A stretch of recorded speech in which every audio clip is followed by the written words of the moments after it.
मंडळी, आमचं कोकण या यूट्यूब चॅनलमध्ये आपलं सर्वांचं स्वागत आहे. बघता बघता एप्रिल महिना उजाडला, म्हणजे पावसाळ्याला 2 महिने बाकी आहेत. 2 महिन्यानंतर पावसाळा चालू होईल. पावसाचा अंदाज नसतो, कधी पडेल हे सांगू शकत नाही. त्यासाठी आता पावसाळा म्हटल्यानंतर शेतकऱ्यांची लगबग चालू झाली. शेतीची भाजावळ म्हणजे मशागत वगैरे करणे, पावसाला लागणाऱ्या लाकडं शेणी वगैरे भरून ठेवणे, घराच्या आसपासचं साफसफाई वगैरे ही सर्व वगैरे कामं ही सर्व जी असतात ती आता चालू झाली.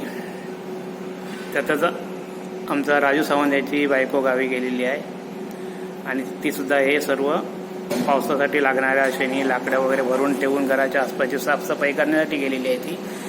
आणि आपण प्रत्यक्षात ती कशा पद्धतीने साफसफाई वगैरे करते आहे ते आपण व्हिडिओच्या माध्यमातून आपण प्रत्यक्ष बघूया. कारण पावसाचा अंदाज नाही, कधी पडेल सांगू शकत नाही.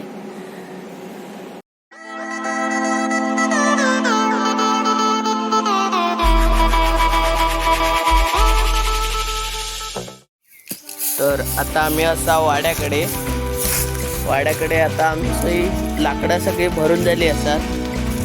आम्ही स्प्रे पण मारलेला वाळवीचो, आताच मारलेलो ही सगळी लाकडावर एकदम नीट पॉश केला सगळा.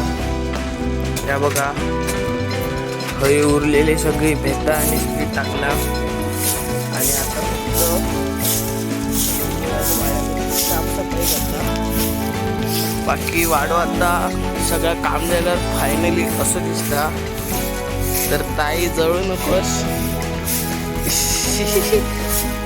नाही तर कामावर धरतात ना माझ्या. आता ही काठी मग बरोबर काठी आता जाम करण्यासाठी लावची. तर या आपला घर आणि थोड्या वेळात परत भेटू. व्हिडिओ कसा वाटला कमेंट करून नक्की सांगा. लाईक करा, शेअर करा आणि सबस्क्राईब करायला विसरू नका. धन्यवाद.